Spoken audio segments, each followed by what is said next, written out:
Olá, companheiros e companheiras.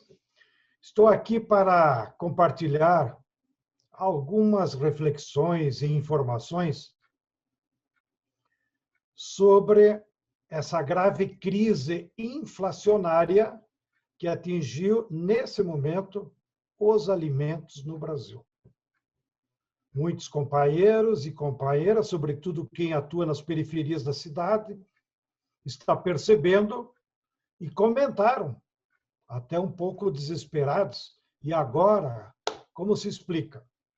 De fato, os companheiros têm toda a razão.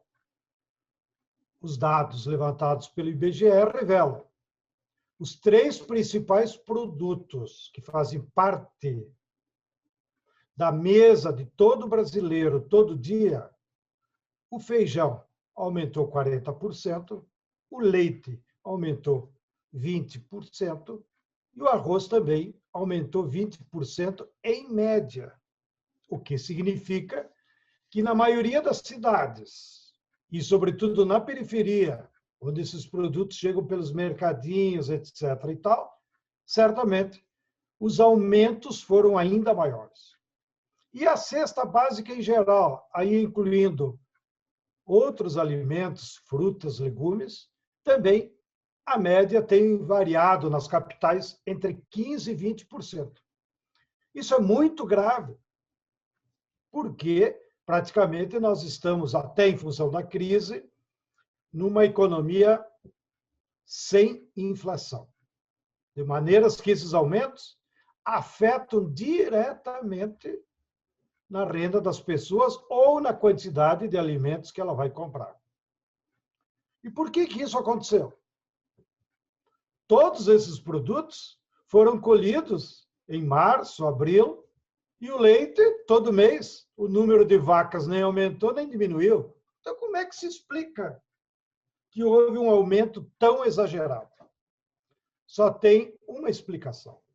Há um processo vergonhoso de especulação sobre os preços, porque há um monopólio do controle dos estoques e do comércio. Portanto, os responsáveis não são os produtores ou agricultores, que já tinham entregue a produção e já tinham vendido. E esses produtos, então, já na mão de grandes empresas atacadistas, os chamados cerealistas, né? Promoveram o aumento de preço, até para tirar um certo proveito, porque na medida em que 65 milhões de brasileiros receberam ajuda emergencial daqueles R$ 600, todo mundo sabe que a maior parte daquele dinheiro foi para comida. Não? Bom, e no caso do leite é mais patético, porque o preço do leite no Brasil, historicamente, é controlado por 4 ou 5 grandes empresas que têm o controle absoluto do mercado, seja a Nestlé, a Parmalat, a Danone ou outras. De maneiras que as nossas cooperativas, mesmo comercializando leite, elas se obrigam a seguir os preços determinados pelo mercado, que na verdade não é mercado. São 4 ou 5 grandes empresas que controlam o preço do leite. Bom, então essa é a explicação imediata para o que está acontecendo.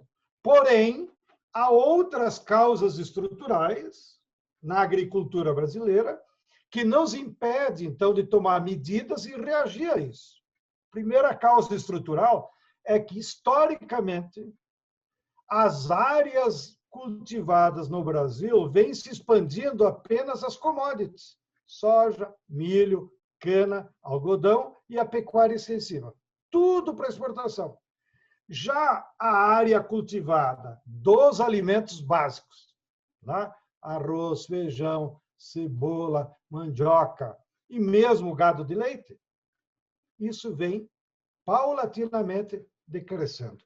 No caso do gado de leite, inclusive, há uma espada sobre os pequenos agricultores, porque o governo baixou uma nova norma sanitária que pode implicar tirar do mercado ao redor de 1 milhão de pequenos agricultores familiares que produzem até 50 litros por dia.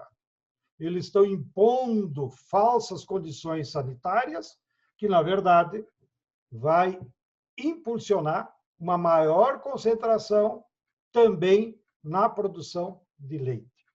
Bem, o outro motivo estrutural é que, na prática, desde a derrota do governo Dilma, está havendo um desmonte de todas as políticas públicas que protegiam a agricultura familiar e a produção de alimentos.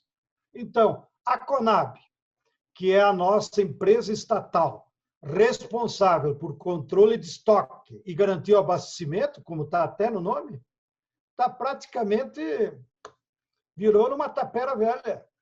Não tem mais nenhuma ingerência no controle de estoques ou influência do mercado. Quando deveria ser o contrário, a Conab ser um instrumento poderoso para poder regular e garantir a segurança alimentar. Também foi abandonado o PA, Programa Antecipado de Compra de Alimentos. Esse programa induzia a que os agricultores produzissem alimentos saudáveis e tivessem a garantia do governo que ia comprar com um preço justo. E, no caso dos agroecológicos, inclusive, com uma margem de 20%, 30% a mais no preço pago aos agricultores. De maneira que o PA era um poderoso instrumento que estimulava a produção imediata de alimentos.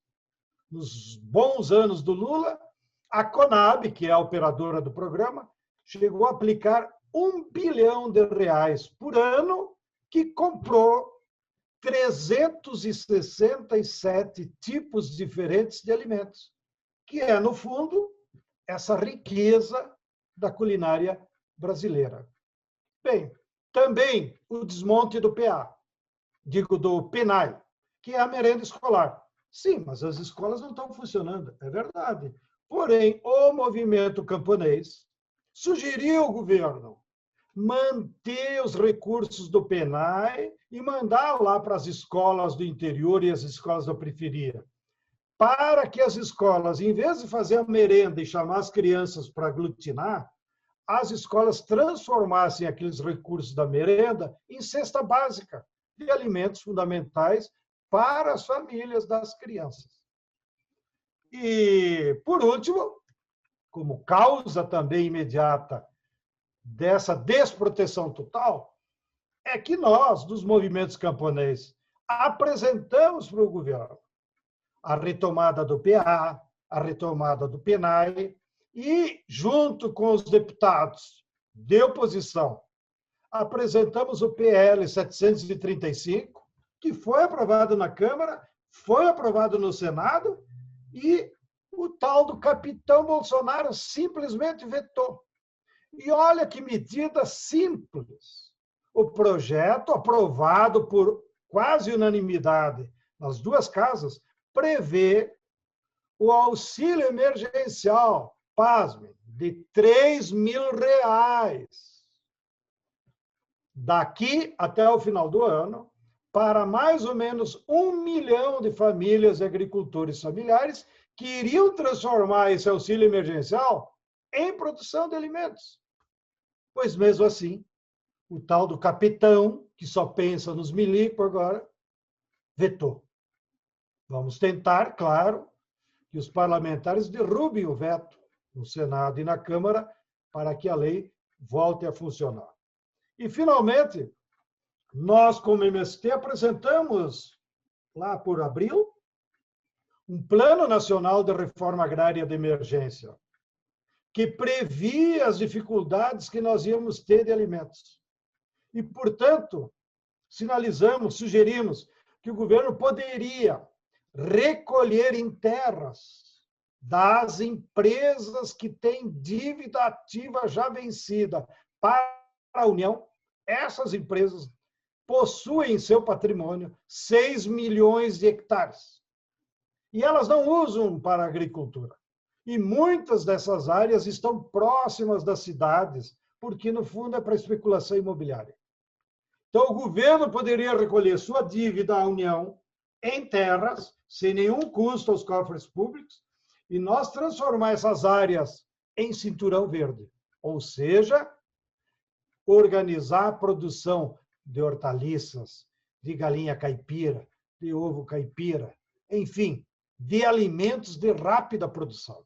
E, ao mesmo tempo, daríamos emprego para milhões de brasileiros que moram na periferia da cidade e que poderiam, então, trabalhar nessas hortas, nessa criação de galinha e produzir seus próprios alimentos de maneira rápida, porque uma horta, num mês, já começa a produzir, né?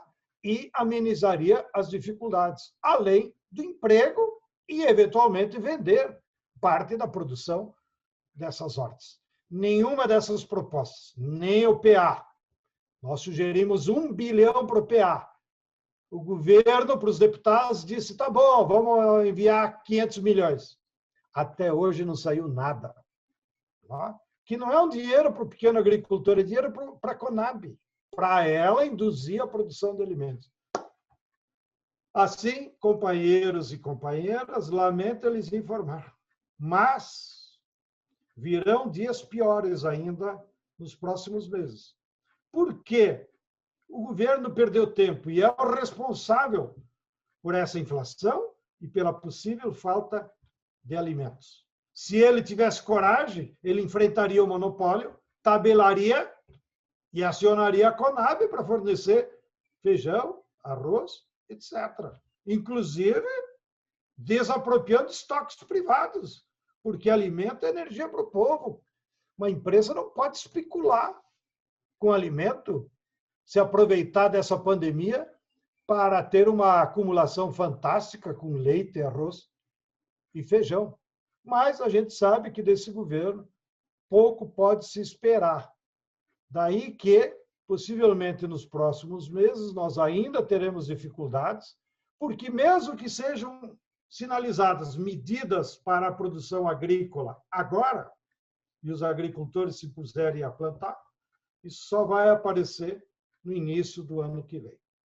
Essas são algumas das informações e reflexões que nós queríamos compartilhar como MST para todos vocês.